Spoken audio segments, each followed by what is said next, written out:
Hello, dear fans, friends, and subscribers. Welcome to your favorite show, the Cricket Happening Show, with your host Ram.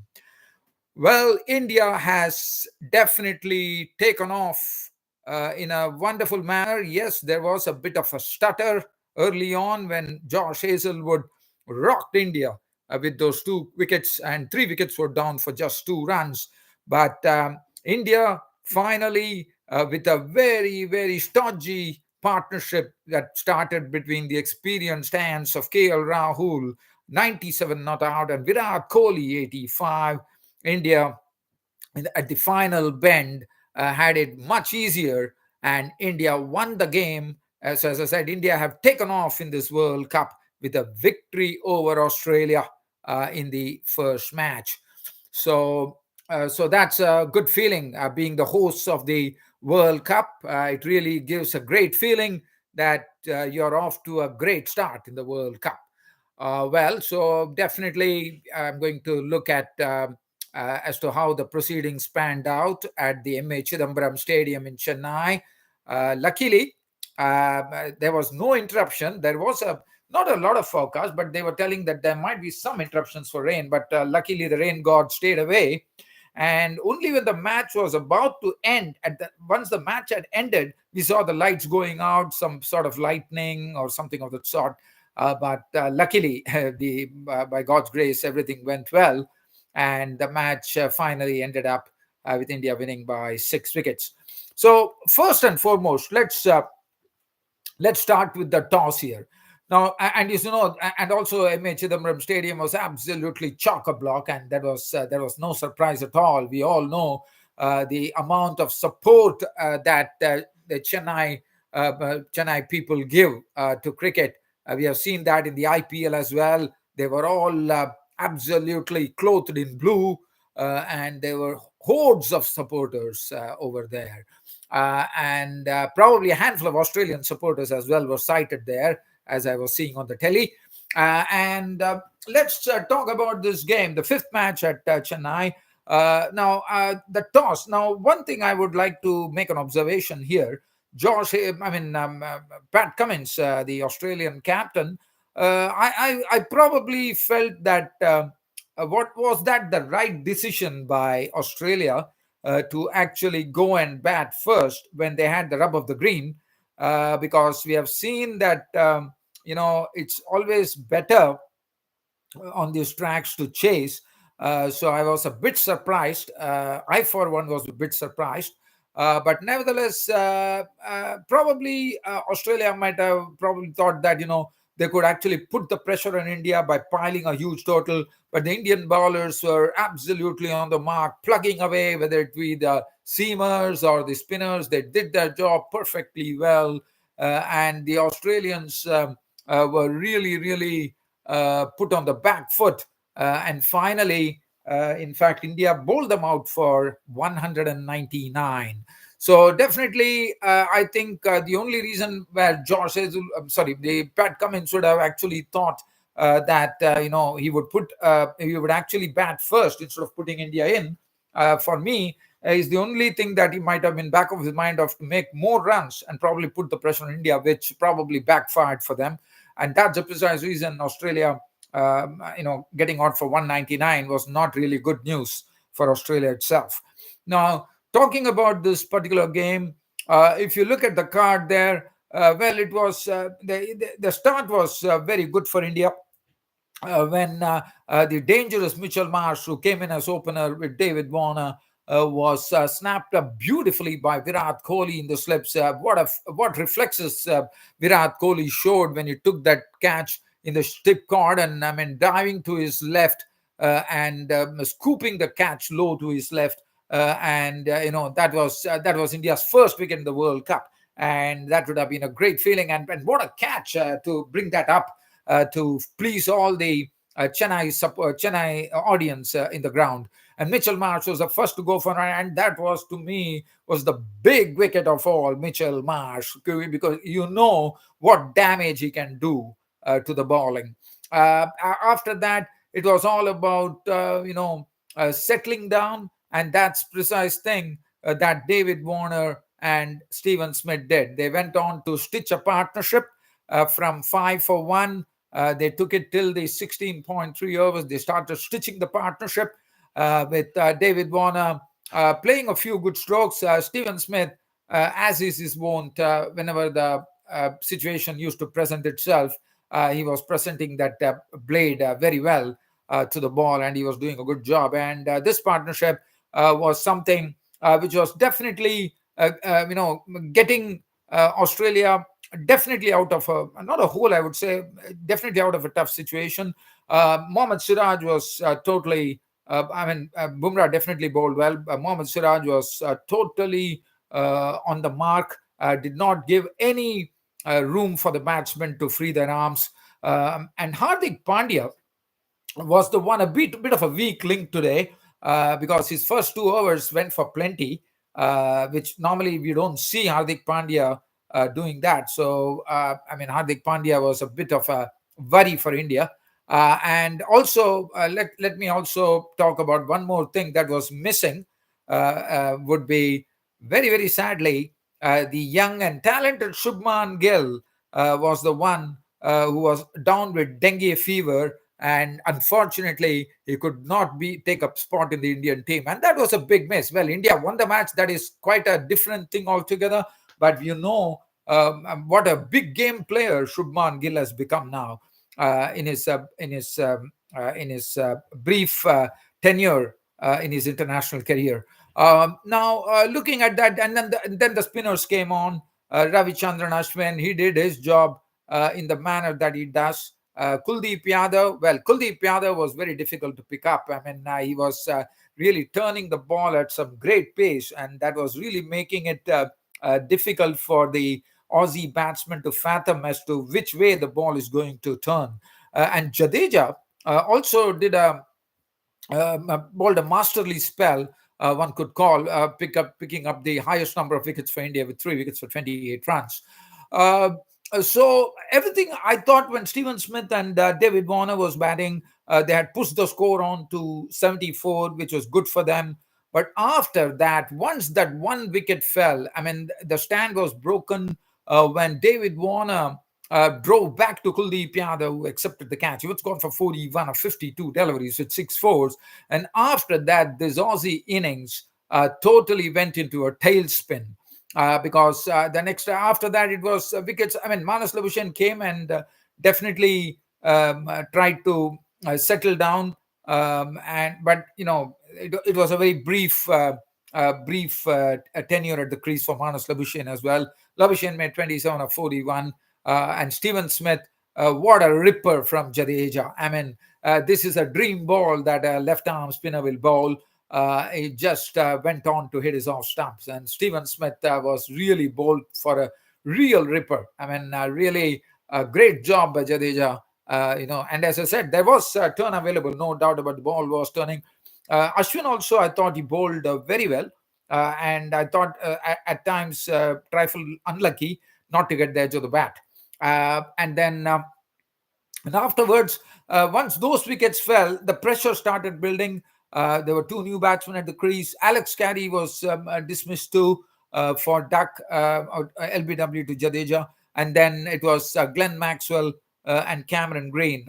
And after that, Glenn Maxwell, the time he decided to go after, he definitely, probably they were just trying to, make sure that they play the entire 50 overs. So they decided to, just nurdle the singles and try to get themselves reined in. But I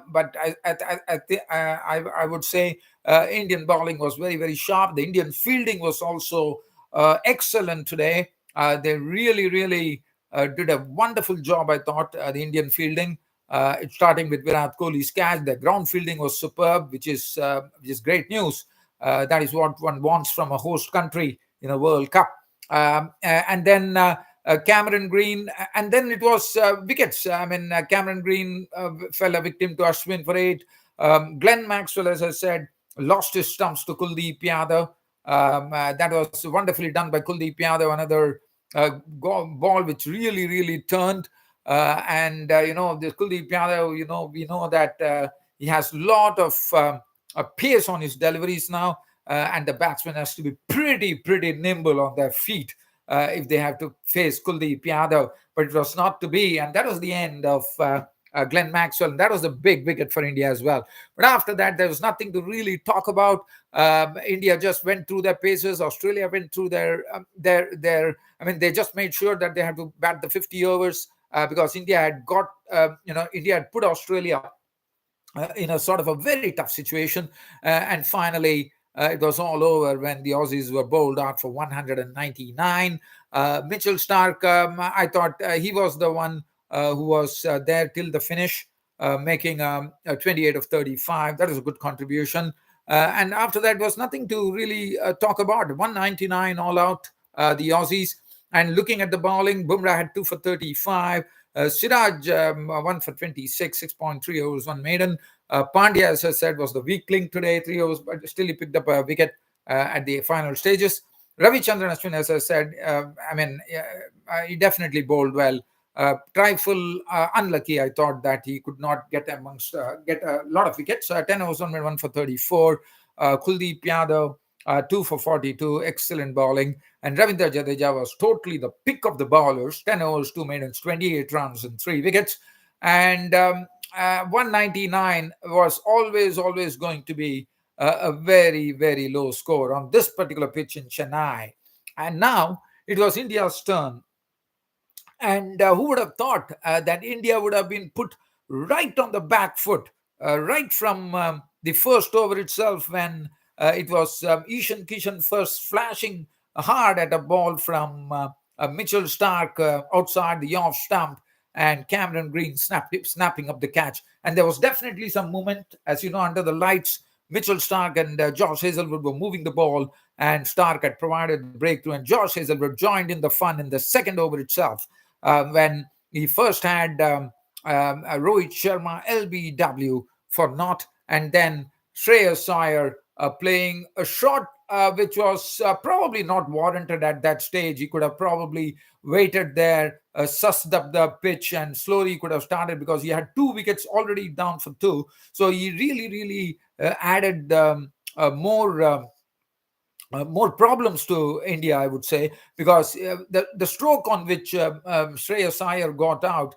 he just he just wanted to, slap Josh Hazelwood, and that was the very, not the first delivery, but he wanted to just slap him through the offside. And also, if you look at the stroke, he was also playing away from his body, and that probably took the catch in the air, and Warner picking up the catch there in the cover region. Short cover was probably placed right for that, because of Shreyas Iyer has the ability to hit that he's pretty strong on the offside, as we all know. So that was the time, and India were absolutely in deep trouble at 2 for 3. And then it was Virat Kohli and KL Rahul at the crease. Now, Virat Kohli, pretty lucky, I would say, that probably that catch, I think that was the turning point in the game, because once that particular catch was dropped, Josh Hazel would have got his 3rd wicket there, probably would have been 4th, but at that time it would have been his 3rd, where he tried to hook a ball from Josh Hazelwood. The ball was in the air. Alex Carey haired in for the catch. Mitchell Marsh came in too. Now, what happened was Mitchell Marsh, more of watching the ball, I thought he was making sure that Alex Carey is not clashing on him, which we understand being the World Cup. But in the process, what happened was that, which is something which was godsend for India, I would say, because Mitchell Marsh could not even get a hand to the catch, and the ball dropped on the ground. So that was the turning point. But after that, these 2 experienced blokes, Virat Kohli and KL Rahul, what a partnership! I mean, they took their time. Yes, there was nothing to worry about with the score of only 199. India 2 for 3 at one stage. They really buckled up. They buckled up their seats, and they decided to just stay put at the crease. always waiting for the loose ball to really play strokes at, and they did. And Virat Kohli, one of the strokes that he played, well, I would say it was a stamp of absolute class when he drove one ball straight down. And KL Rahul also played one where he simply pushed at a delivery and the ball sped away to the fence. And these two are just masters. I mean, Kohli, we know what a player he is. KL Rahul, we know about his graceful stroke play. And both, just kept on building the innings. They first took India out of a big hole, then started digging in, digging in, digging in, and they finally not only dug India out of a hole, but finally it was India victory. But sadly, Virat Kohli could not go to his century, but a very good knock from Virat Kohli. Good to see Virat Kohli be in some good form with 8,516 deliveries, which included 6 boundaries. And after that, KL Rahul, well, Hardik Pandya came. He was not out on 11 when the victory came. KL Rahul, probably trying to hit a boundary, could not believe that he had hit a six and the game was all over. And KL Rahul was just leaning on the bat. He was reluctant to leave. And then finally, he remained not out on a princely 97 of 115 deliveries, which included 8 4s and 2 6s. And the game was all done and dusted. India, as I said, had taken off in the World Cup beautifully by picking up their first victory. And if you look at the bowling, Mitchell Stark, well, 8 overs, 1 for 31, but Australia will be pretty happy with the way Mitchell Stark bowled. Josh Hazelwood, absolutely on the money, 9 overs, 138 runs and 3 wickets. Pat Cummins, I thought you could have bowled much better than what he did. 6.2 overs, no matters, none for 33.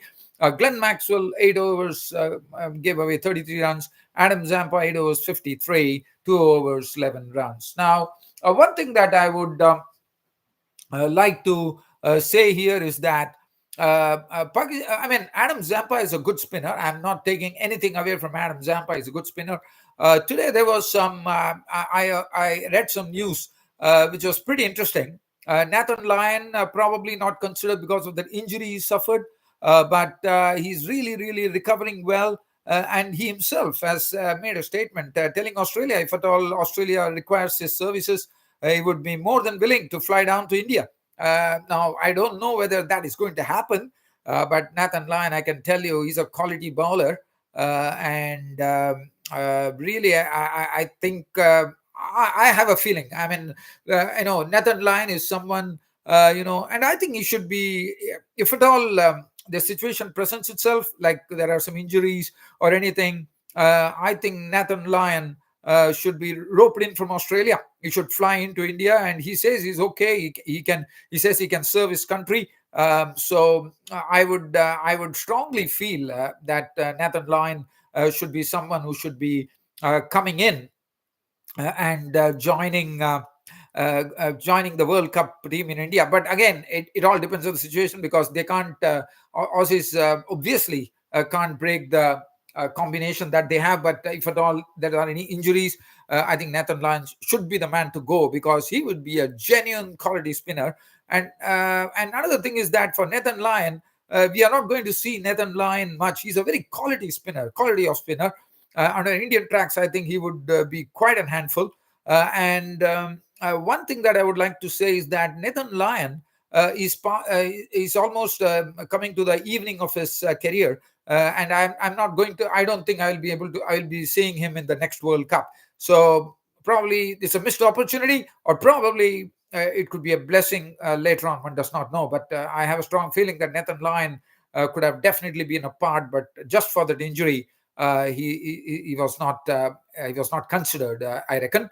Dear fans, friends and subscribers, hope you all loved this broadcast of mine. I'm planning to do something, but I can't promise you again. I also promised you about some text cricket commentary, which I could not. Well, paucity of time, my friends. It's really not congenial. To go and I would love to do. I would like to have a stab at real cricket commentary. I would like to have a stab at text cricket commentary. I know YouTube is definitely giving me an option here. I was thinking, but I don't know when. Let me see. I will probably go into the premier segment if possible, because I just saw it today. But again, no promises. I don't want to promise anything. I can probably go there and probably do the needful of going to the YouTube studio.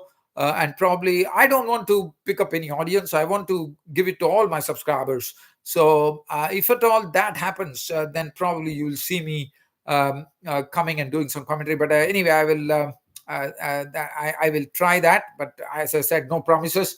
I don't want to give any false promises here, right? Right. Now I do see one of the gentlemen here saying hi to me. Okay. I mean, I was busy with my cricket show, so hi to you, Mr. Rizwan. Hope you're doing well.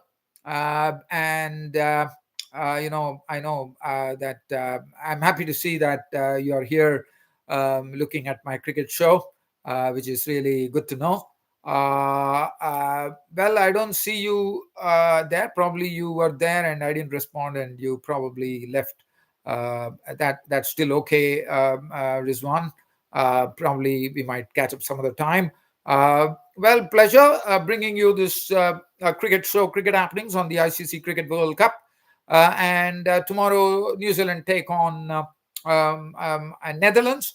One thing for New Zealand, it is good news. Tim Southee is back. Lockie Ferguson is back. But for Holland, I feel very sorry. Their main main batsman, also a bowler, Logan Van Beek, would be missing, and that is not good news for Netherlands, according to me. Well, dear fans, subscribers, absolute pleasure bringing you this cricket happening show, and looking forward to once again meeting you all tomorrow with the Netherlands versus New Zealand. Until such time it happens, this is host Ram signing off.